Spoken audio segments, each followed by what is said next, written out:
I বাবু, বস, খেতে দিয়ে দিচ্ছি। দিয়েছো? হ্যাঁ, এই দেখ আজকে তোকে সর্দির মুখে করলা দিয়েছি, দেখ। এইটাই সব থেকে ভালো হ্যাঁ। কথা, বেস্ট অফ দি বেস্ট হয়ে যায় একদম গো।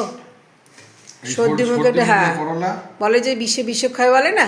ওইটাই এখন খালি করতে হবে। হ্যাঁ, গরম গরম ভাতে। আর এটা কি তিলের বড়া?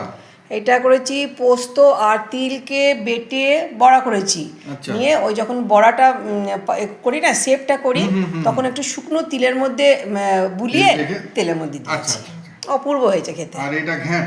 এটা ঘ্যাট মানে তোমাদের এই গাছ, আমাদের যে গাছের হ্যাঁ, হ্যাঁ, হ্যাঁ। কুমড়ো গাছ, আচ্ছা। কুমড়ো গাছটা বাবা কেটে দিল।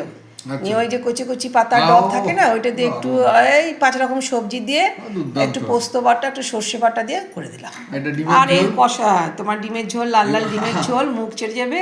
আর আর এই কালকে তোমার টক একটু ছিল, তোমাকে এইটা দিলাম। দিয়ে তো কিছু বলতেই হবে না। তুমি তো টক চাও, আমি টক দিলাম। একদিনে তার টকটা শেষ হয়ে যায় না, অতগুলো না, না। টক। করলাগুলো দেখেই মনে হচ্ছে খুব তেতো, মুখটাও তো তেতো হয়ে আছে। হ্যাঁ। সর্দি মুখ একবারে। একদম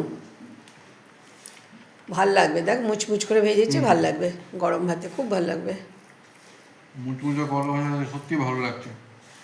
আরে সামনে কালী পুজো, সর্দি জ্বর সব ঠিক করতে হবে তো। একদম। খেয়ে একটুখানি ওই গার্গল বাড়ির কালী পুজোতে আবার একদম। বাড়ি যেতে হবে। কি হবে কালী পুজোতে? না, তার আগে ফিট হয়ে যাবো। হ্যাঁ। কোনো চিন্তা নেই। সবজি মুখে করলাটাই ভালো লাগছে। ভাল লাগছে, একদম। এটাই ভাল লাগবে গরম গরম ভাতে, দেখবি তেতো। ঠিক আছে, বেশ আস্তে আস্তে খাই।